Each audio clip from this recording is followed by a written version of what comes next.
Mesdames, Messieurs, bonjour. Bienvenue à la revue des grandes unes de ce jeudi 17 décembre 2020. Allons tout de suite en kiosque avec les journaux parus ce matin. On commence donc par le quotidien Le Messager qui met en sa une Conseil régional du Sud, le jeu trouble de Fame Ndongo. Le secrétaire national à la communication du comité central du RDPC a accusé de manœuvrer pour introniser son poulain afin d'avoir la main mise sur le butin de la décentralisation. Et ce poulain, c'est bien Antoine Bikoro, ancien directeur général adjoint du port, ancien directeur général du chantier naval du Cameroun. Le journal parle aussi du JICAM. Célestin Tawamba voit grand. Il a donc été réélu hier au terme d'un scrutin sans véritables enjeux. En tout cas, il a obtenu 213 voix sur 223 votants. Le journal parle aussi des plaies du Cameroun, les plaies du mouvement syndical. Le mouvement syndical qui est victime de ses propres turpitudes, qui n'arrive pas véritablement à faire le poids face au patronat. Les employés ses membres sont de plus en plus torpillés, leurs droits bafoués dans les entreprises, écrit le journal. Le journal La Nouvelle Expression met en sa une réélu au JICAM, Célestin Tawamba dénonce la loi des finances. Le président du groupement interpatronal du Cameroun a largement mérité les suffrages de ses pairs pour un second mandat. Dans son discours d'investiture, le nouvel élu est resté, comme d'habitude, très critique quant à l'environnement économique du Cameroun, mais il a promis que le JICAM continuera d'aller de l'avant. Il fera montre de plus de volontarisme, d'expertise et d'efficacité pour faire triompher l'idéal d'entreprise et au-delà l'idéal de notre pays, le Cameroun, qui se trouve être à un moment crucial de son histoire, écrit le journal. Le quotidien Mutation met en sa une, toujours en une du quotidien La Nouvelle Expression. Le journal parle de la MIFI, collusion suspecte entre le Social Democratic Front et le RDPC. La posture des responsables et militants du parti de John Fundi envers son rival au pouvoir pousse à s'interroger, écrit le journal. De même que le journal parle de Koleki, le cri de détresse de Vamoulke, arrêté et jeté en prison depuis 4 ans. L'ancien directeur général de la CRTV rappelle que son affaire est passée de renvoi en renvoi 24 fois déjà sans véritable suite. Et puis le journal parle aussi de cybercriminalité. Motazé dans la NAS, un compte attribué au ministre des Finances. Le MINFI est près de 1050 abonnés sur son Twitter. Voilà pour ce qui est donc du quotidien La Nouvelle Expression. Le quotidien Mutation met en sa une conseil régional, moi président. On y voit évidemment quelques visages connus. À l'occurrence, André Siaka pour la région de l'Ouest, Gilbert Tchemievuna pour la région du centre et Luyinda pour le littoral. Évidemment, bien d'autres visages qui visent donc le fauteuil du président régional. Le journal parle aussi de JICAM, Célestin Tawamba Rampil. Il a donc été élu hier au terme d'une assemblée générale élective sans véritable enjeu puisqu'il était le seul candidat en lice. Le quotidien Le Jour met en sa une téléphonie mobile. Pourquoi les prix augmentent? Les revendeurs déplorent la baisse de leur commission alors que les opérateurs crient à l'arnaque des consommateurs. Noire enquête, écrit donc le journal. Lirez donc cet article en page 6 du quotidien Le Jour. Le quotidien Le Jour qui parle aussi de cette tournée du Premier ministre chef du gouvernement, Joseph Ndiongouté, qui était donc dans les différentes régions devant abriter le championnat d'Afrique des Nations qui démarre le 16 janvier 2021. Ndiongouté s'est dit satisfait de cette visite, même si pour ce qui est de la région du littoral et en l'occurrence la ville de Douala, les travaux d'agrandissement de la pénétrante Est restent encore un véritable casse-tête chinois pour le chef du gouvernement. Voilà pour ce qui est donc du quotidien Le Jour. Le quotidien Cameroun Tribune parle du rapport de la CONAC, 1652 milliards sauvegardés en 10 ans. La Commission nationale anticorruption, fruit de la volonté du président de la République, compte aujourd'hui 10 ans d'action sur le terrain alors qu'elle publie ce jeudi son rapport annuel. L'instance révèle qu'elle a déjà permis à l'État d'éviter une perte de 1652 milliards grâce à des actions conjointe avec le tribunal criminel spécial et d'autres juridictions. Voilà pour ce qui est donc du quotidien gouvernemental Cameroun Tribune. Le financier d'Afrique met en sa une Célestin Tawamba réélu à la présidence du JICAM. Le journal parle aussi d'industrie extractive, des mécanismes pour booster les recettes pétrolières du Cameroun. Voilà pour ce qui est dans le financier d'Afrique. Le quotidien, le journal satirique Le Popoli parle de fréquentation incestueuse, SDF MRC. Ce qui m'agace, c'est le symbole du refus du boycott que tu portes, écrit donc le journal, évidemment, ce serait le président du MRC et Jean-Michel Ninche du Social Democratic Front. De même que le journal parle du PCRN, la guillotine attend le maire Espoir Billon. On voit bien en image sur cette guillotine une corde autour du cou, évidemment avec des militants PCRN. Et on suit cette petite note, tu la fermes ou on serre? On a pendu Jésus. Allons-y, répondons Joseph Espoir Billon. Pour sortir de cette revue de presse, on parle aussi, même si on ne l'aura pas tout de suite à l'écran, le journal Politics de notre invité sur le plateau. Évidemment, c'est Guy Hervé Fongan qui parle de dessous du barreau. Maître Alice Com, le barreau est politisé depuis toujours. Le niveau de politisation et de caporalisation atteint une cote d'alerte dans un contexte totalitaire exacerbé. Les regards de Maître Sikati, Maître Tanfou, Maître Defo, Maître Njoubissi et Maître Kenyé sur l'institution. En tout cas, c'est la principale information à la une du journal Politics, dont son directeur de publication est sur ce plateau. Il nous apportera certainement d'autres informations. Mesdames, Messieurs, voilà, c'était la revue de presse ce matin. Place à présent avec nos invités. Une fois n'est pas coutume, Camille Nélé. On va commencer par le DP. Bonjour DP. Bonjour Jean-Paul et heureux de vous revoir. Ça faisait un moment qu'on ne s'est pas revu sur ce plateau et content de vous savoir, très informé. Et bonjour aux nombreux téléspectateurs et téléspectatrices qui ont le même plaisir à regarder la revue qualitative des unes qui paraissent au Cameroun. Guy Hervé Fongan, directeur de publication du journal Politics Hebdo. C'est quoi le menu cette semaine? Même si vous n'avez pas fait parvenir la version numérique pour la revue de presse. Bah, disons que on a... C'est à ce titre que je vous laisse l'exclusivité. D'accord, j'en suis fort aise. Non, rapidement, deux phrases pour dire que il y a comme une espèce de tendance lourde dans les depuis 2018. Vous avez observé comment une présence de plus en plus régulière des hommes des avocats sur les plateaux de télévision. Donc on essaie de rentrer dans le fond du sujet pour avocat et média, dans le titre avocat et média. Voilà, avocat et média pour comprendre un peu cette tendance lourde là et pour nous, on a voulu passer les avocats à la barre, différemment cette fois-ci. Ils ne devraient pas passer sur les plateaux non. On a voulu les mettre à la barre cette fois-ci pour comprendre un peu les enjeux. C'est vrai que depuis 2018, il faut le reconnaître. Beaucoup sont en politique aussi. 2018, on a observé qu'il y a une présence de plus en plus accrue des hommes de droit sur les plateaux de télévision et avec des casquettes d'hommes politiques.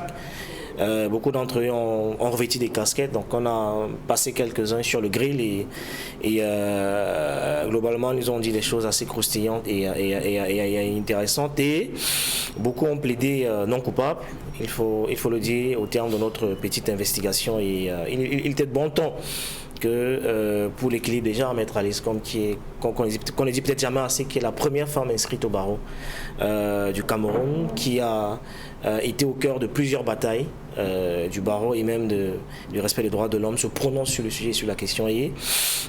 Et à ceux qui ceux qui vont découvrir le journal en kiosque, évidemment, vont réaliser qu'effectivement, il y a de très belles choses à se mettre sous la dent et ils pourront enfin comprendre cette politisation du barreau qui semble de plus en plus accrue depuis environ 3 ans. Et c'est bien que les gens comprennent que le militantisme d'un avocat peut être compréhensible quand il n'est voulu pas avec un voile. Vous savez, beaucoup aujourd'hui ont un masque qui ne dévoile pas toujours, mais ils prennent des positions sous la bannière de société civile, mais en réalité, très souvent, ils ont des casquettes politiques. C'est bien qu'ils n'évoluent plus à visage masqué. Bon, rapidement, pour dire que moi, j'ai été marqué cette semaine par... vous savez, l'adoption du budget, la mairie de la ville a été fait, mais c'est peut-être assez inaperçu dans la presse. Il y a quelques jours, les grands conseils ont été réunis au sein de la mairie de la ville et il se trouve qu'on leur a remis un document de travail pour études qui était différent du document que présentait l'exécutif communal. Et donc ça a été rapidement rattrapé parce que les chiffres n'étaient pas très concordants et les grands conseils ont rejeté le document en question et ce qui était censé les présenter, l'exécutif communal a reconnu cette maladresse et a fait son mea culpa et la session a été remise à plus tard. Donc je suis heureux de savoir que le budget a été finalement adopté et que les grands conseils de la mairie et de la ville ont été vigilants. Ils n'ont pas laissé passer cette maladresse qui est arrivée. Voilà. Camille Nelly, bienvenue à la revue des Grandes Unes. Jean-Paul Chunel, bonjour. Bonjour, directeur de publication Nouveau. Bonjour, téléspectateurs d'Equinox Télévision. Moi, ce qui a retenu mon attention et qui a même suscité mon admiration, pas seulement pour cette semaine, mais au moins pour les deux dernières semaines, c'est cette capacité qu'a eu le groupe Equinox de sortir du Cameroun pour aller ailleurs, aller couvrir les élections en Côte d'Ivoire, d'aller couvrir les élections en Centrafrique et de réaliser, par exemple, en Centrafrique, c'est l'enfer. C'est l'enfer.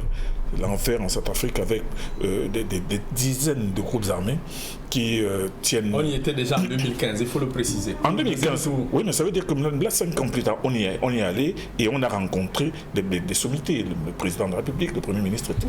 Et on a pu toucher les réalités du pays avec le doigt. Et les reporters d'Equinox ont pu voir la détresse des populations de kilomètre 5 ou de kilomètre 12 et de voir les chars de l'ONU qui sont partout, mais la situation n'est pas réglée pour autant. Et encore qu'il y a eu plus de 14 assises de dialogue réunissant les groupes armés qui n'ont accouché de rien du tout. Ça veut dire que les gens qui sont toujours en train de crier au dialogue ici, ils n'ont qu'à voir regarder comment ça se passe en Centrafrique. Il y a déjà eu 14 assises de dialogue, mais vraiment l'État a tout fait pour les amener. Donc c'est un grand coup et Equinox, qui est toujours au devant de l'actualité, a pu avoir ainsi l'occasion d'avoir une vision nouvelle de la réalité du terrain quand il s'agit de groupes armés qui sont en train de sévir dans un pays. Démarrons donc cette émission avec évidemment, là, vous savez, moi je suis un épris de justice. Commençons donc, j'ai dit épris pas repris. Heureusement. Il faut bien préciser. On a eu peur. Commençons donc avec cette une du quotidien, la nouvelle expression, hein. Kondengui, le cri de détresse de Vamulki. 24 renvois d'Hervé Fongan. Sans qu'on ne trouve rien. Comment on explique tout ça? Je veux dire que il y a de quoi perdre son latin, parce que ça donne raison à ceux qui pensent qu'on est dans un pays où la justice est aux ordres. Voyons parler des avocats tout à l'heure, qui dans la une politique, qui estiment en général pour la plupart que on est dans un environnement où les droits des avocats sont...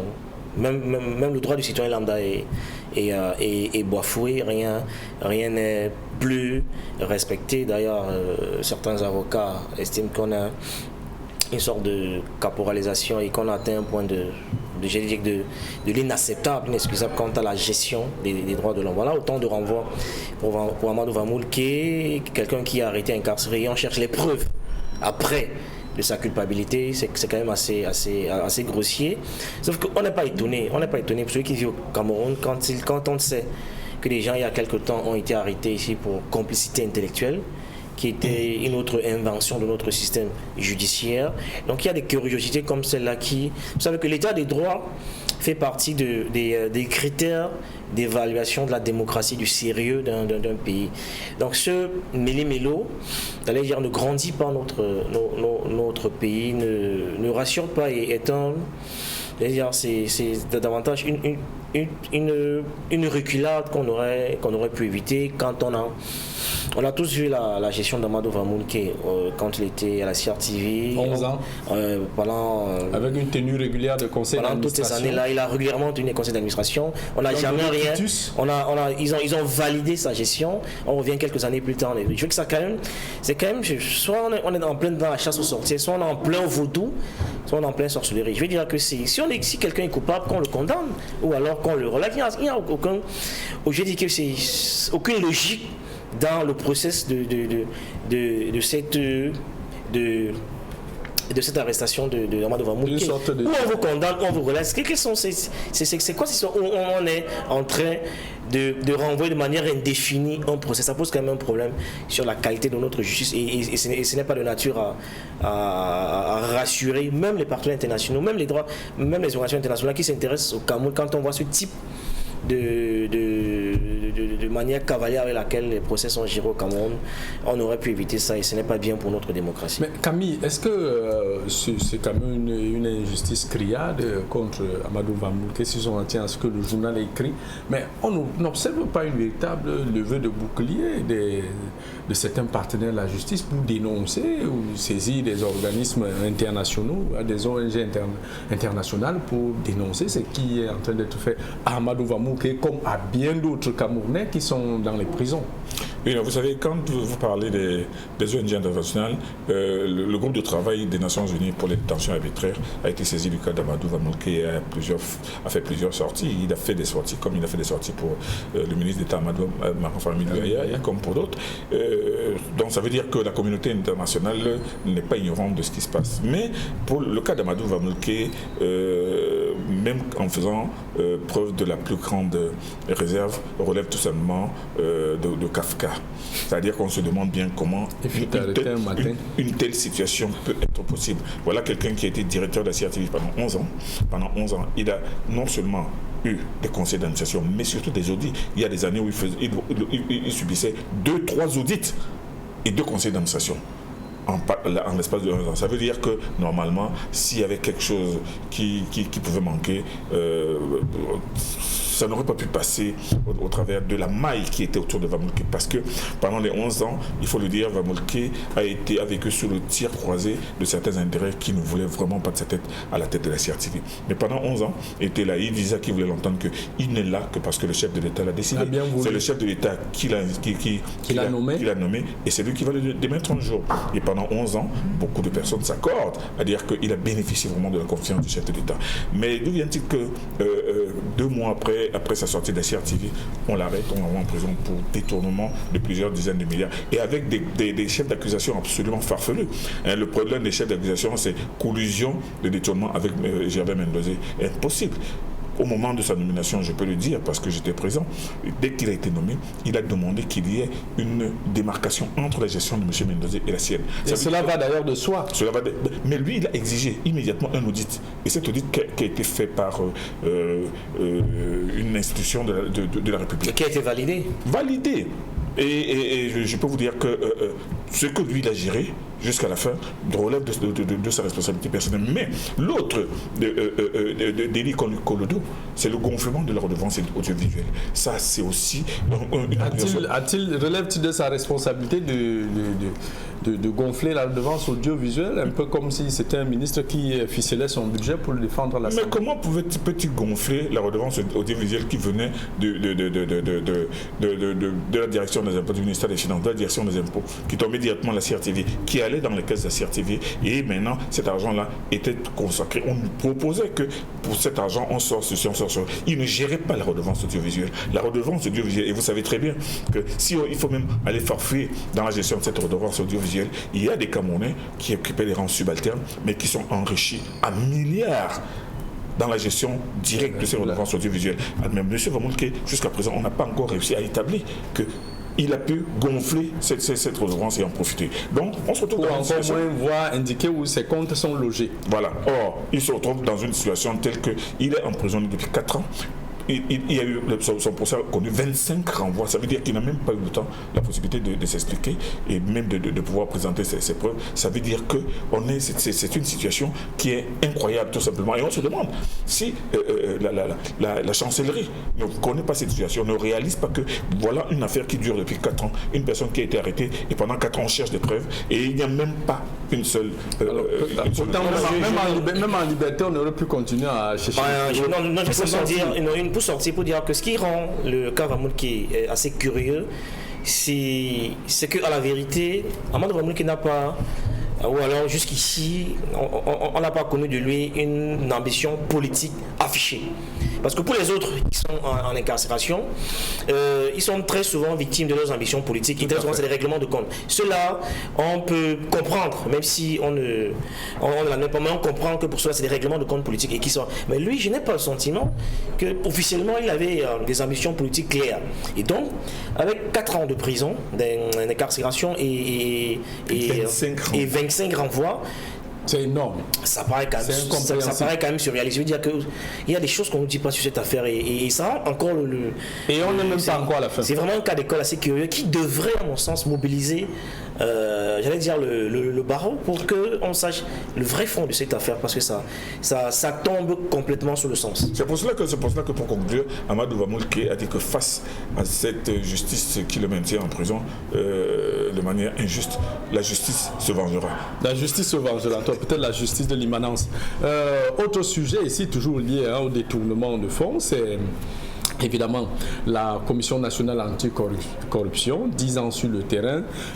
Camille Cameroun Tribune indique que la CONAC a permis au gouvernement ou à l'État d'éviter de perdre 1652 milliards de francs CFA. Comment aussi comprendre cette CONAC? En même temps, il y a souvent des affaires pas très claires qui se déroulent là-bas et que ce soit cet organe qui soit chargé de lutter contre la corruption. C'est bien que la CONAC dise qu'en 10 ans, elle a pu permettre à l'État d'économiser 1650 milliards, ce qui fait 160 milliards par an.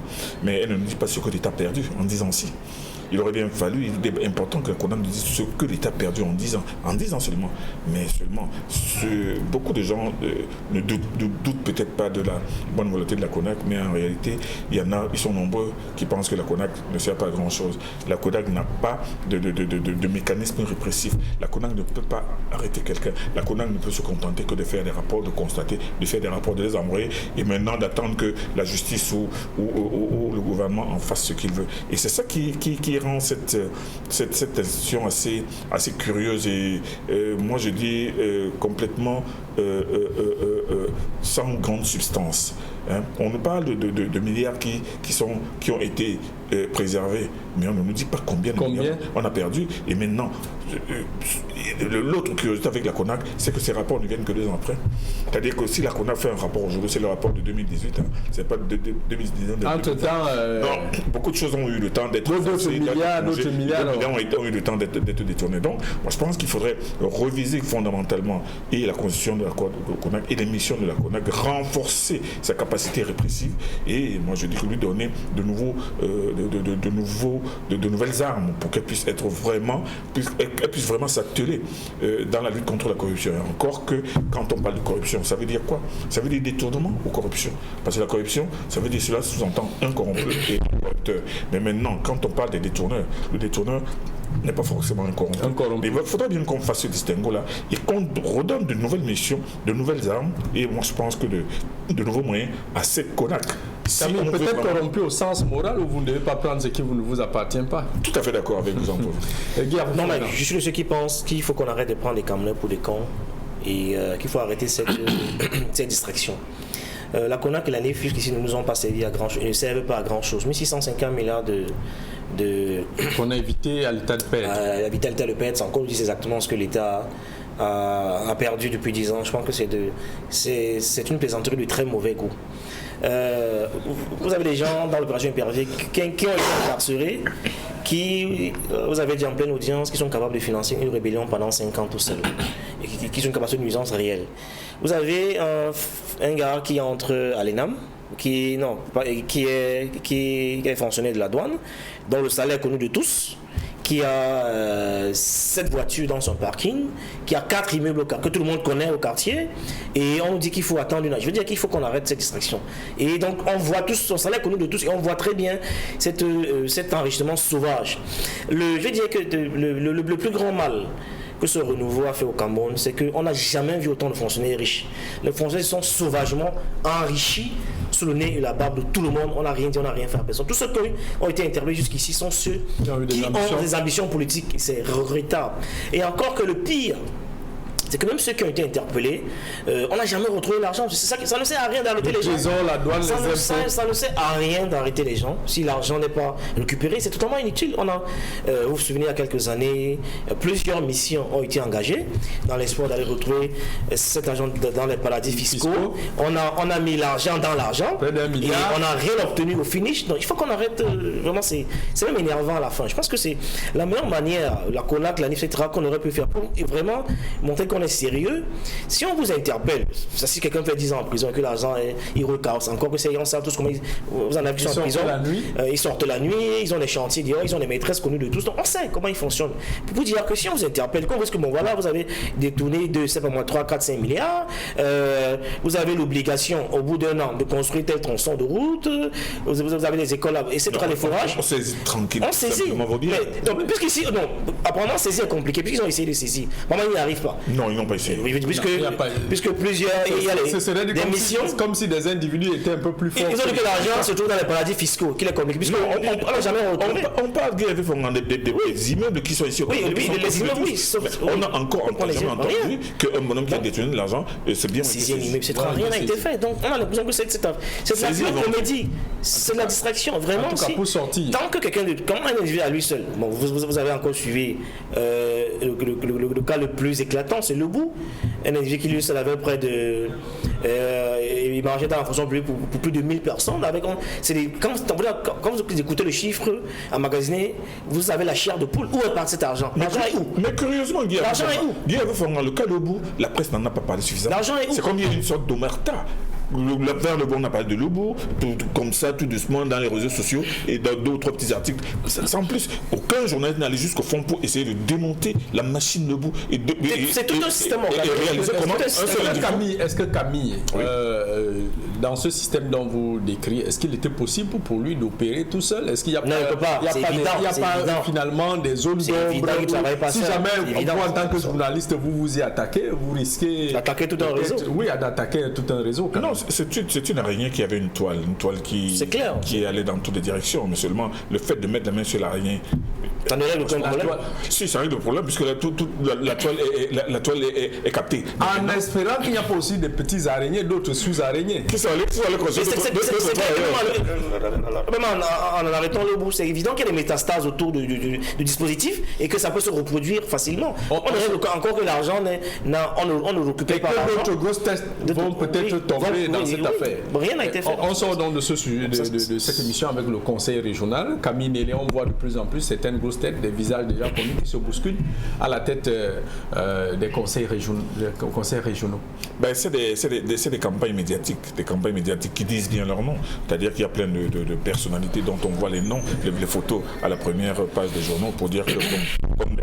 Pour tenter d'influencer l'opinion. C'est pour ça que moi j'ai bien aimé le titre de mutation, moi président. C'est-à-dire qu'il y a des gens qui se positionnent déjà comme président, mais seulement toutes ces personnalités oublient que l'élection du président régional va d'abord ça va sortir d'une élection à l'intérieur du conseil. Donc ça veut dire que c'est les conseillers qui devront élire. Mais seulement, comme nous sommes dans un système d'investiture, il est très très possible que le RDPC investisse son président et maintenant les autres membres du conseil vont seulement entériner ce choix. Moi je suis simplement amusé quand le doyen parle d'élection, on ne sait pas de quoi il parle. Je veux que ça va se passer exactement comme avec les maires de ville. Le président du conseil va être imposé par le parti.